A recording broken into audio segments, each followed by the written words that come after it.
Hi friends, welcome to FinCurious.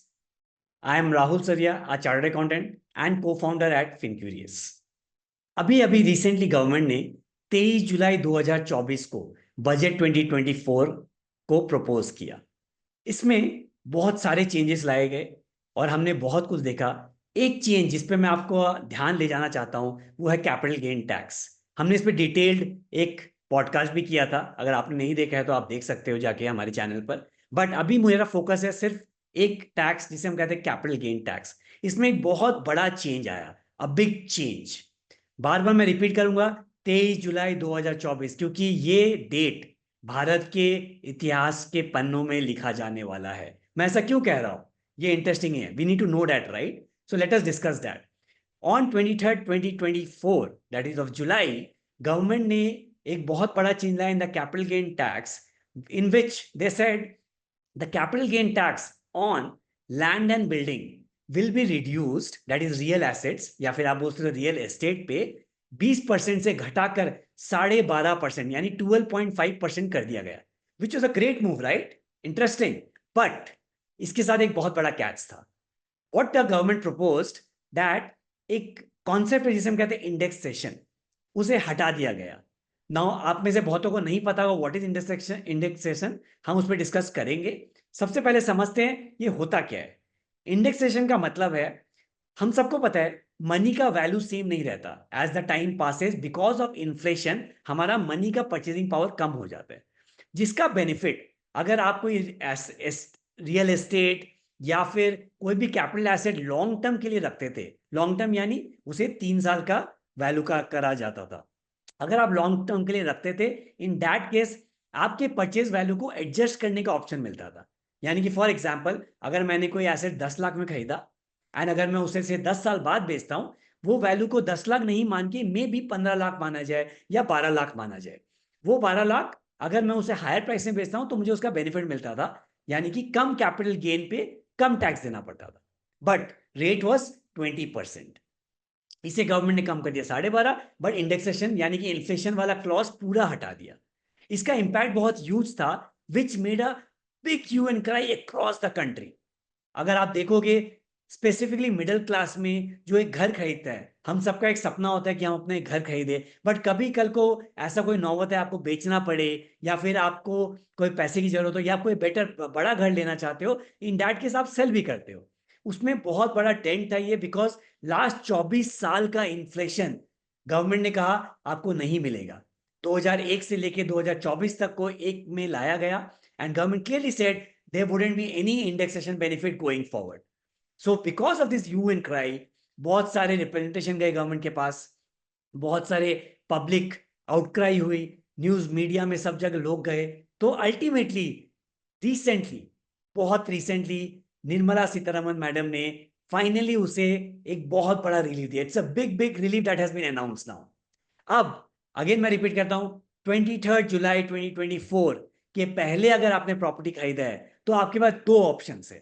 या तो आप ओल्ड कैलकुलेशन के स्कीम के हिसाब से यानी कि 20% पे टैक्स दो विथ इंडेक्सेशन बेनिफिट, या फिर अगर आपको लगता है नहीं आपके लिए इंडेक्सेशन बेनिफिट कम है, आप कम रेट पे टैक्स देते हो 12.5% पे विदाउट इंडेक्सेशन बेनिफिट। बट ये चॉइस आपके हाथ में, ये आम आदमी के हाथ में, ये हमारी जीत है। सेकेंडली, अगर आप 23 जुलाई 2024 के दिन से या उसके बाद कोई प्रॉपर्टी परचेस करते हो, इन दैट केस ऑब्वियसली नया लॉ एप्लीकेबल होगा, विच इज फाइन, जो कि एक फेयर मान सकते हैं, क्योंकि आज कोई लॉ आता है तो उसे बैक डेट में, जिसे हम रेट्रोस्पेक्टिव कहते हैं, वो नहीं करना चाहिए। गोइंग फॉरवर्ड प्रोस्पेक्टिव वे में it's absolutely fine, it's acceptable. अब अगर आप कंफ्यूज्ड हो मैं क्या बातें कर रहा हूं, तो let me show you a very quick simple example. हम उसे एग्जांपल से समझेंगे ताकि आपको पता चले कि एग्जैक्टली इसका इंपैक्ट क्या आएगा एक आम आदमी के लाइफ में, यानी कि एक इंडिविजुअल या एक पर्टिकुलर एचयूएफ में। क्योंकि मैं आपको ये बता दूं, दो चीज आपको और जानना बहुत जरूरी है आपके लिए। एक, कि ये सिर्फ जो क्लॉज अमेंडमेंट लाया गया है बजट में, ये सिर्फ इंडिविजुअल और एचयूएफ के लिए एप्लीकेबल है। सेकेंड, ये अमेंडमेंट सिर्फ लैंड एंड बिल्डिंग यानी कि रियल एस्टेट पे एप्लीकेबल है, यानी कि प्रॉपर्टी जो आप दे रहे हो। बाकी अगर कैपिटल एसेट्स है लाइक शेयर्स वगैरह, उस पर एप्लीकेबल नहीं है। तो मैंने बहुत एक सिंपल एग्जांपल बनाया जो आप स्क्रीन में देख सकते हो। लेट्स एज्यूम आपने प्रॉपर्टी परचेज किया 23 जुलाई 2024 के पहले। इन हमारे केस में मैंने एग्जांपल लिया है, मेरा प्रॉपर्टी का परचेज वैल्यू 1 करोड़ रुपए जो हमने 2020 में खरीदा था, और उसे आज हम बेच रहे हैं 2024 में मे बी 3 करोड़ में, जो आप देखते हो सेल वैल्यू। अब लेट्स एज्यूम अगर हम इंडेक्सेशन को निकालें, इंडेक्सेशन मतलब मैंने बताया इन्फ्लेशन एडजस्टमेंट, तो गवर्नमेंट उसे डिफाइन करती है हर साल। मैंने 2010 और 2024 का इंडेक्सेशन निकाल के जब मैंने वैल्यू निकाला, तो आप देखोगे इंडेक्स परचेज वैल्यू 1 करोड़ नहीं, वो बन जाता है 2 करोड़ 17 लाख रुपए 2024 में।